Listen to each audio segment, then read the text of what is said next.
에레미야 애가 5장 1절에서부터 10절까지입니다. 에레미야 애가는 총 5장으로 이루어진 성경입니다. 에레미야 애가의 마지막 장인 5장은 지금까지 공부했던 1장부터 4장까지의 메시지와 교훈들을 다시 한번 정리하며 재강조하는 말씀들이 기록되어 있습니다. 1장부터 4장까지 여러 주제들에 대해서, 여러 교훈과 메시지들에 대해서 공부했습니다. 오늘과 다음 시간 5장의 말씀을 공부하면서 다시 한번 에레미야 애가의 중심 주제와 교훈들에 대해서 정리할 수 있는 소중한 시간이 되었으면 좋겠습니다. 우리는 오늘 본문의 말씀을 통해서 또한 에레미야 애가 전체의 말씀을 통해서 다음과 같은 교훈들을 배울 수 있습니다.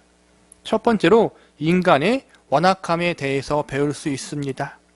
에레미야 애가의 전체적 줄거리는 이스라엘 백성들의 범죄함과 그에 대한 하나님의 심판입니다. 이스라엘 백성들은 하나님의 백성들입니다. 그들은 하나님이 선택하신 민족이요 백성들이었습니다. 하나님의 선택을 받은 민족이라면 어떻게 해야 합니까? 하나님의 말씀대로 살아가고 하나님의 영광을 위해서, 하나님의 기뻐하신 뜻을 위해서 살아가는 민족이 되어야 하지 않겠습니까? 하나님이 자신들의 민족을 특별히 선택하신 이유를 알고 하나님의 뜻을 이루는 일을 해야 하지 않겠습니까? 그러나 그들은 하나님의 뜻대로 살지 않았습니다. 하나님을 버리고 이방신들을 섬기며 온갖 부도덕한 일들을 저질렀습니다. 이러한 이스라엘 백성들의 범죄에도 불구하고 하나님은 오래 참으심으로 그들이 회개하고 돌아오기를 바라셔서 많은 선지자들을 보내셨습니다. 그리고 그들의 입을 통하여 죄를 버리고 하나님께 돌아오라고 선포케 하셨습니다. 그러나 그들은 듣지 않았습니다.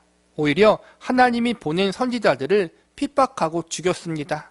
하나님은 그들의 죄악을 깨닫게 하시고 돌이킬 수 있는 기회를 주시기 위해서 이스라엘 백성들에게 가뭄과 기근을 내리시고 경제적 어려움을 내리십니다. 이러한 고난을 통해서 자신들의 잘못을 뉘우치기를 바라셨던 것입니다. 그래도 말을 듣지 않자 이번에는 역병을 일으키셔서 그들을 치십니다. 그러나 이번에도 그들은 돌아오지 않았습니다. 그래서 다시 하나님은 이방 나라들을 도구로 사용하셔서 이스라엘 백성들을 괴롭히게 하십니다. 그러나 여전히 그들은 자신들의 죄를 깨닫지 못합니다. 오히려 더욱 악해져서 더 큰 범죄를 저지르며 살아갑니다. 본문 6절을 보시기 바랍니다. 우리가 애굽 사람과 아수르 사람과 악수하고 양식을 얻어 배불리고자 하였나이다. 그들의 범죄함으로 인해 나라가 위기와 고난을 당하고 있는데 그들은 이 사실을 외면하고 하나님이 아닌 애굽과 아수르 사람들을 더 의지하는 길을 선택합니다. 애굽과 아수르에게 도움을 청하는 것도 모자라서 그들이 섬겼던 우상들도 들여와 섬기는 더 큰 범죄를 저지릅니다. 하나님은 계속해서 그들이 깨닫고 회개하기를 바라시면서 더 큰 징계를 내리십니다. 그런데 사람들이 얼마나 악한지 질병과 역병이 오고 기근과 가뭄이 와도 자신들의 죄를 깨닫지 못합니다. 심지어 이방 나라가 쳐들어와 가족과 형제를 죽이거나 잡아가도 자신들의 죄를 회개할 줄 모릅니다. 오히려 이방인들보다 더 패역하고 사악한 생활을 했습니다. 그래서 마침내 하나님은 최후의 심판을 내리기로 결정하십니다. 그 최후의 심판이 무엇입니까? 바로 이스라엘 나라의 멸망이었습니다. 최후의 심판의 결과로 이스라엘 백성들은 나라가 멸망하고 바벨론의 포로 생활을 통해 말할 수 없는 고난의 삶을 겪게 되었습니다. 이스라엘 백성들은 하나님의 백성임에도 불구하고 이렇듯 전혀 회개할 줄 모르는 삶, 하나님을 거역하고 거절하는 그러한 죄악된 삶을 즐거워하며 살았던 것입니다. 우리는 하나님의 백성들이 어떻게 그럴 수 있는가라며 의문을 품을 수 있습니다. 그러나 여러분, 이것은 이스라엘 백성들만의 문제가 아니라 모든 인간의 문제요, 한 발 더 나아가 저와 여러분의 문제임을 아셔야 합니다. 우리는 죄를 사랑하고 죄를 즐거워하는 존재들입니다. 스스로 하나님께 돌이키고자 하는 노력을 하기 싫어하는 죄인 중에 죄인이라는 것입니다. 하나님께 무수한 경고와 징계를 받아도 자신들의 잘못을 깨닫지 못하고 오히려 다른 이들만 탓하는 존재, 하나님만 탓하는 존재가 바로 죄인된 우리들의 본 모습인 것입니다. 우리들의 노력이나 능력으로는 도저히 이러한 죄인된 모습에서 벗어날 가망이 없습니다. 이스라엘 백성들처럼 우리도 하나님 앞에 죄로 인해서 파산해버린 그러한 상황에 처해 있습니다. 하나님 앞에 의롭다 인정받을 수 없는 상태, 철저하게 죄로 인해 망해버린 그러한 상태에 우리가 처해 있는 것입니다. 모든 인간들은 죄로 인해 파산해 있다. 우리도 그러한 완악한 죄인들 중에 한 사람이다. 이것이 바로 에레미야 애가의 말씀이 우리에게 주는 첫 번째 교훈입니다. 두 번째, 죄의 결과가 얼마나 참담한지 배울 수 있습니다. 본문 2절을 보시기 바랍니다. 우리의 기업이 외인들에게, 우리의 집들도 이방인들에게 돌아갔나이다. 이 말은 바벨론 제국에 의해서 나라가 멸망당하면서 모든 집과 재산들을 잃어버렸다는 것입니다. 이스라엘 백성들에게 있어서 기업이란 땅을 말하는데 이 땅은 하나님이 약속으로 주신 소중한 재산이었습니다. 영원히 자손 대대로 물려받고 이어받아야 하는 약속의 땅이 바로 기업이었습니다. 그런데 이 약속의 땅들을 모두 빼앗기고 말았습니다. 약속의 땅을 빼앗겼다는 것은 이스라엘 백성들에게 있어서 큰 치욕이자 저주였습니다. 이어지는 3절을 보면 사랑하는 가족들, 형제 자매들이 죽거나 포로로 끌려가 남아있는 사람들 중에 고아와 과부들이 많다고 이야기하고 있습니다. 4절에서는 마실 물과 땔감조차 구하기가 쉽지 않다고 나와 있고 5절에서는 자신들을 점령한 바벨론 제국의 종이 되어 자유를 억압받고 살게 되었다라고 고백하고 있습니다. 또한 9절과 10절에서는 먹을 양식이 부족하여 생명을 걸고 구원할 정도라고 이야기하고 있습니다. 남아있는 사람들이 굶주림에 지쳐서 거의 죽어가고 있다라고 나와 있습니다. 9절과 10절을 보시기 바랍니다. 광야에는 칼이 있으므로 죽기를 무릅써야 양식을 얻사오니 굶주림의 열기로 말미암아 우리의 피부가 아궁이처럼 검으니이다. 이 모든 고난의 이유가 무엇입니까? 바로 죄 때문입니다. 지금 이스라엘 백성들이 나라가 멸망당하고 약속의 땅을 빼앗기는 수치와 저주를 받은 이유, 수많은 사람들이 죽거나 포로로 끌려가고 남아있는 사람들은 굶주림과 배고픔으로 죽어가고 있는 이유가 무엇입니까? 그것은 바로 그들이 저지른 죄에 대한 결과이기 때문입니다. 본문 7절을 보시기 바랍니다. 우리의 조상들은 범죄하고 없어졌으며 우리는 그들의 죄악을 담당하였나이다. 모든 사람들이 죄인이지만 오늘 이스라엘 민족의 심판에는 그 시대를 살아가는 어른들의 죄악이 가장 컸습니다. 그들의 죄악으로 말미암아 그들의 자녀들이 고통을 받게 되었습니다. 부모가 저지른 죄는 자식들이 물려받지 않습니다. 오직 인간은 자신 스스로가 지은 죄로 인하여 심판받습니다.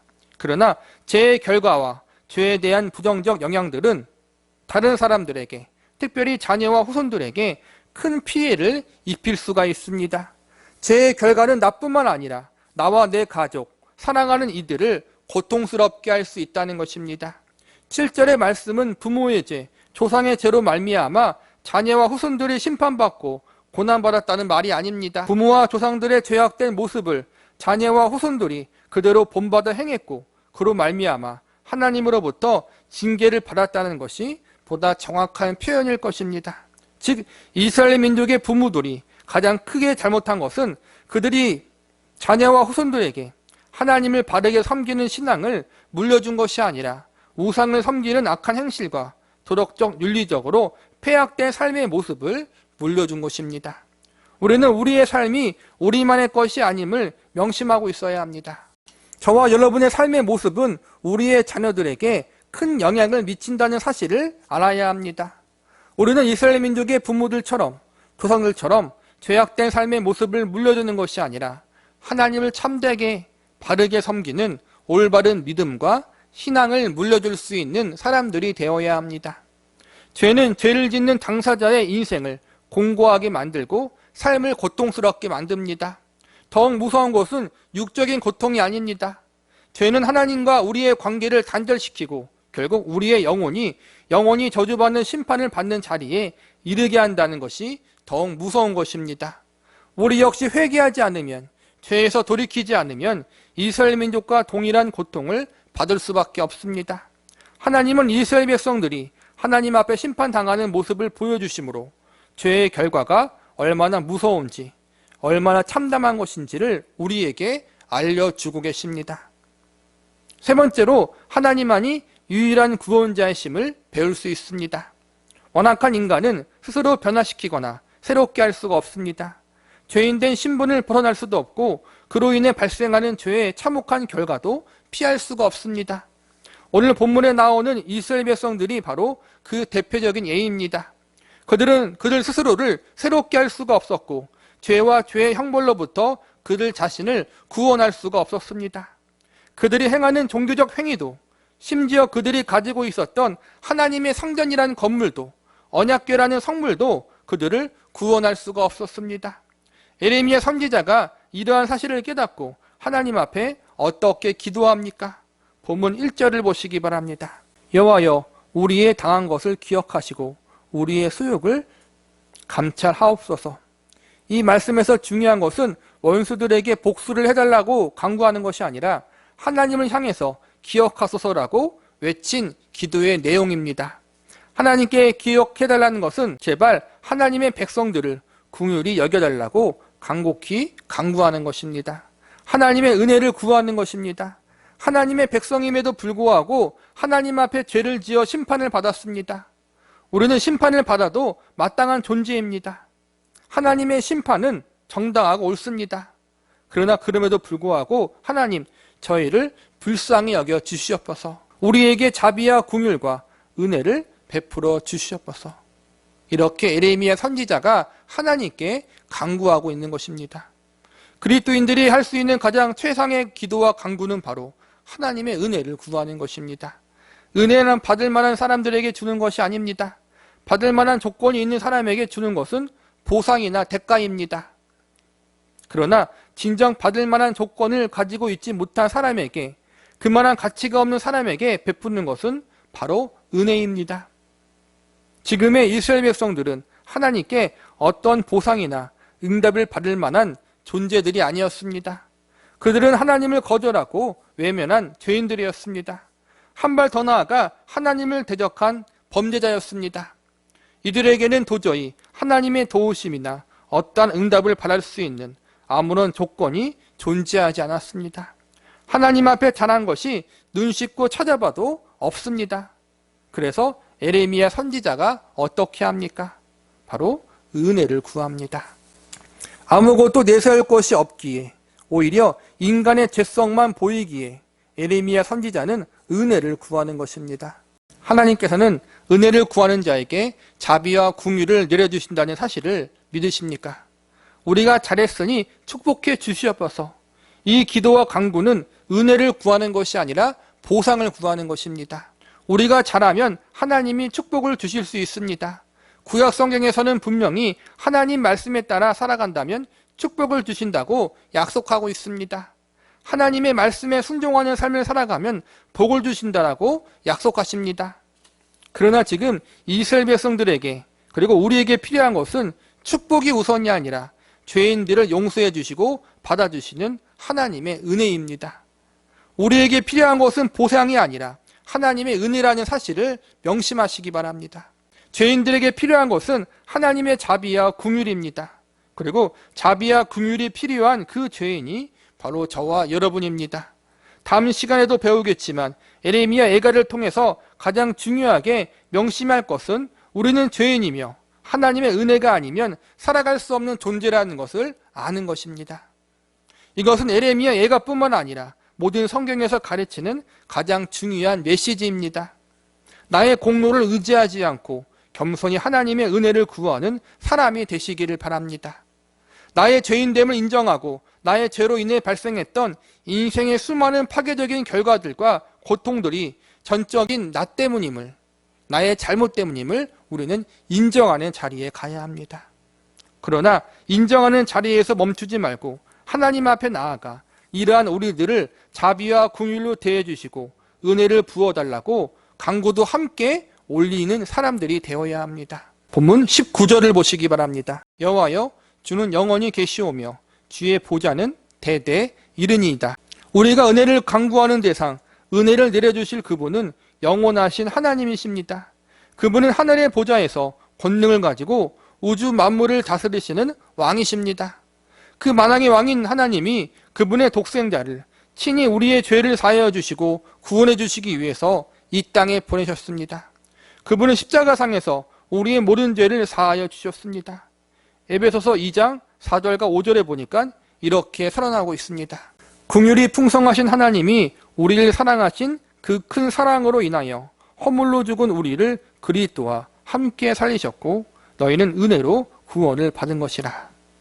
긍휼이 풍성하신 하나님이 우리를 사랑해 주시고 그 사랑의 증거로 예수 그리스도를 십자가에 내어주셨습니다. 나에게 이처럼 한량없는 긍휼을 베풀어 주신 하나님, 긍휼의 근원 되시는 하나님을 우리는 신뢰해야 합니다. 마지막 로마서 8장 32절에 보면 이렇게 가르치고 있습니다. 자기 아들을 아끼지 아니하시고 우리 모든 사람을 위하여 내주신 이가 어찌 그 아들과 함께 모든 것을 우리에게 주시지 아니하겠느냐. 이 하나님이 우리의 유일한 구원자요 우리의 아버지가 되신다는 사실을 믿으시기 바랍니다. 그리고 무엇보다 우리가 하나님께 은혜를 구하는 것보다 하나님이 우리에게 은혜를 베풀어 주시기를 더욱 바라고 계신다는 사실도 믿으시기 바랍니다. 그러므로 하나님께 주저없이 은혜를 구하는 삶, 자비와 긍휼을 구하는 인생을 살아가시기를 간절히 기도합니다.